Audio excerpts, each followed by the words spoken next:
Welcome to this comprehensive, near 1,400-word study presenting a full summary of an absolutely fascinating and incredibly detailed hour-long breakdown from Ministry Revealed. The source channel and a link is below in the description box, so you can definitely go check that out later to see their complete presentation. In this study, we are going to neutrally explore their very intricate end times timeline. Now, they present this as a massive, fundamental shift in how we traditionally understand biblical prophecy and eschatology.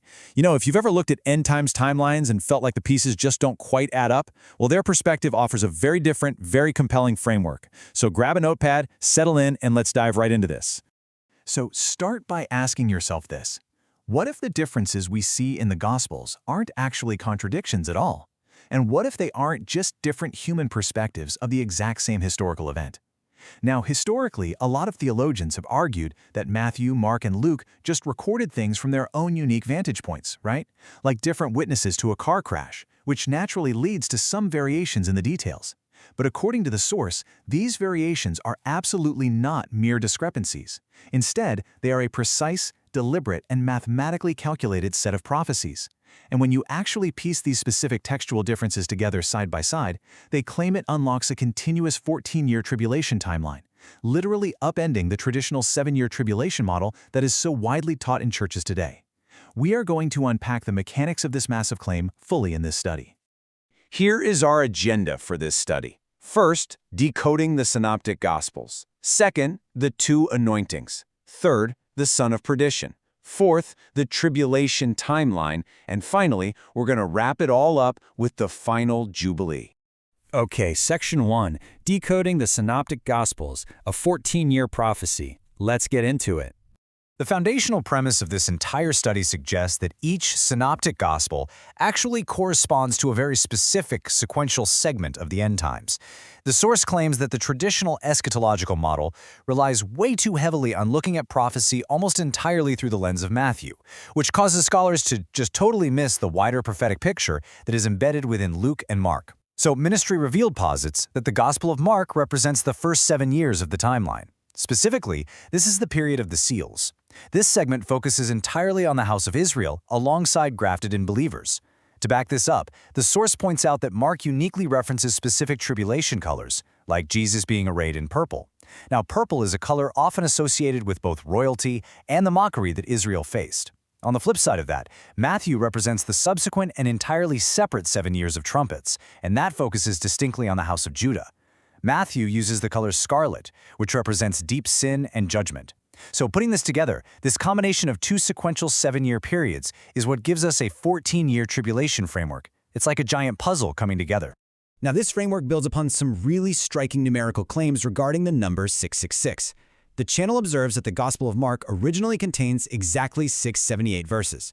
However, the study points out a super fascinating textual anomaly. Many modern Bible translations, outside of the Standard King James Version, versions like the NIV or ESV, actually omit the ending of Mark chapter 16. Specifically, they remove exactly 12 verses, treating them as later additions to the original manuscript. Well, when you do the math on that omission, 678 total verses minus the 12 removed verses, you are left with exactly 666 verses in the Gospel of Mark. The source claims this is absolutely not a coincidence, but a deliberate, divine prophetic marker placed right there in the text. So what makes this mathematical alignment so prophetically interesting? Well, it's how it anchors the timeline. Because 666 is universally recognized as the number of the beast, the study connects this directly to the premise that Mark's gospel represents the seals. They present this numerical connection as evidence that the beast will actually receive his biblically prophesied 42 months of power right in the middle of the Mark portion of the timeline. This means the beast steps onto the scene and consolidates his power during the midst of the seals, acting as a major global player for 3.5 years during this first 7-year block, well before the final trumpet judgments even begin. It totally shifts the timing of his arrival. Moving on to Section 2, the two anointings, pre-tribulation and burial. For this part, the source dives incredibly deep into the specific Greek words used for Jesus' anointings across the Gospels. They argue that these words are addressing entirely different prophetic groups and timings. By mapping out these events, the study claims that the anointing in Luke chapter 4, where Jesus declares the Spirit of the Lord is upon him, signifies the very beginning and the ultimate end of Christ's ministry. It is a powerful anointing coming directly from the Father. Meanwhile, the anointing detailed in Mark 14, which specifically mentions the anointing of his body, represents a price that has already been paid for the house of Israel. It looks backward to the past. Finally, the anointing detailed in Matthew 26, which focuses on the anointing of his head, points to a completely future confirming event that is specifically meant for the house of Judah. So, according to the source, they aren't the same historical event retold 3 times, they are actually distinct prophetic signposts. The crucial concept bridging these events together is the specific use of the word aforehand, which just means done in advance. The study heavily highlights that Mark uniquely uses the concept of an anointing Jesus aforehand for his burial. The source interprets this as a massive theological key. It signifies that the price was already paid back in the past for Israel. When you prophesy this forward into the end times framework, it means the beast will indeed be present during the seals timeline, the Mark timeline, for his 42 months of power. But because the price is already paid aforehand, he has not yet fully become the ultimate son of perdition destined for the final, devastating judgment of Judah. That specific, catastrophic event is still to come later in the Matthew timeline. All right, Section 3, the son of perdition and the Judas typology. Here, Ministry Revealed introduces the profound idea that Judas Iscariot isn't just a tragic historical figure, he's actually a vivid prophetic pattern. He is the explicit typology for the end times beast. Just as the anointings differ, there is a striking contrast between the betrayals recorded by Mark and Matthew. Mark's Judas betrays Jesus for an entirely unspecified amount of money, but Matthew's Judas betrays Jesus for exactly 30 pieces of silver. The source claims this difference is highly intentional and prophetically binding. Mark omitting the exact monetary amount perfectly aligns with the idea of a past betrayal that already happened regarding Israel. However, Matthew specifying exactly 30 pieces of silver prophesies a devastating future betrayal by the son of perdition, specifically targeting Judah during the subsequent trumpets timeline. The source summarizes this perfectly, noting that the beast at the end of days is essentially a typology, a vivid picture of Judas. According to this study, the beast will enact a second ultimate betrayal exactly midway through the 7 years of trumpets. He essentially becomes the ultimate son of perdition at this specific marker, acting out the 30 pieces of silver prophecy found in both Zechariah and Matthew. It is at this exact moment that he breaks the covenant, ascends from the bottomless pit, and initiates the absolute worst phase of the tribulation. The historical actions of Judas are presented as a direct, unyielding mirror of the eschatological actions of the Antichrist. Which brings us to Section 4, the tribulation timeline, mapping out the full 14 years. So all of these textual differences in the synoptic gospels we just reviewed culminate in this intricate 14-year timeline. And this challenges everything about the popular 7-year view. Year 1 begins the start of the seals, corresponding entirely to Mark's gospel and the focus on Israel. Year 7 marks the mid-tribulation point of this grand 14-year span. Here, the seals are completed and the trumpets begin, shifting the focus right over to Matthew's gospel in the house of Judah. Then, at 10.5, which is exactly halfway through the final 7 years of trumpets, the beast formally ascends from the pit, and the ultimate betrayal of Judah happens. This critical ascension leaves exactly 3.5 years of intense tribulation until year 14, which culminates in the final, triumphant return of the Lord. So how exactly do those final 3.5 years break down? Ministry Revealed emphasizes parsing this out based on the book of Daniel, chapter 12, verse 7, which speaks to the shattering of the power of the holy people.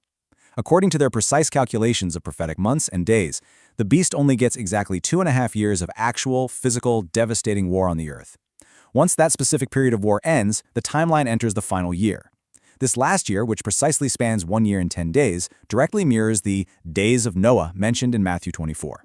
Just as the flood came and washed the wicked away, during this final year, Christ returns directly to contend, judge, and entirely defeat the enemy, securing the final victory. And finally, Section 5. The final jubilee, focusing on restoration and liberty. In this climactic 14th year, the channel outlines a very specific sequence of events that brings the timeline full circle. According to the study, this final year involves Christ arriving to totally defeat the beast and the false prophet, casting them alive into the lake of fire. Next, an angel comes down and binds Satan in the bottomless pit. After this total victory over darkness, Christ makes the actual physical decree of the final jubilee. This initiates the restoring of the earth. Water flows continuously from the millennial temple. True liberty is proclaimed across the globe. The earth is healed from the devastation of the judgments, and the tribes of Israel finally receive their promised land portions. This perfectly mirrors the Great Eighth Day of Tabernacles, a biblical festival that represents ultimate new beginnings, entering the promised rest, and dwelling with God. It's the ultimate restoration. This sequence leads us to our final, critical number, 49. A biblical jubilee does not just happen randomly. It operates on a strict, continuous, and unbroken cycle of 49 years. The 50th year, the actual year of Jubilee, is simply the very first year of the next 49-year cycle. Because of this strict math, the source calculates forward from Jesus' original decree in Luke 4. If Jesus declared the acceptable year of the Lord, a Jubilee year, around the fall of 30 or 31 AD, you can count forward in continuous 49-year blocks. Doing this arithmetic points squarely and undeniably toward the fall of 2039 or 2040 as the potential final Jubilee.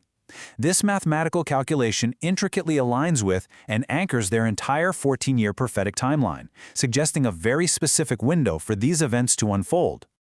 As we conclude this full summary, it leaves us with a pretty profound question. As we study these overlapping timelines, are we truly the final generation witnessing the prophetic jubilee?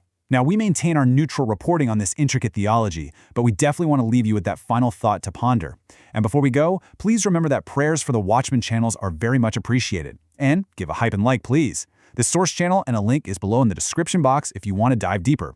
Thanks for joining us for this study, and we'll catch you in the next one.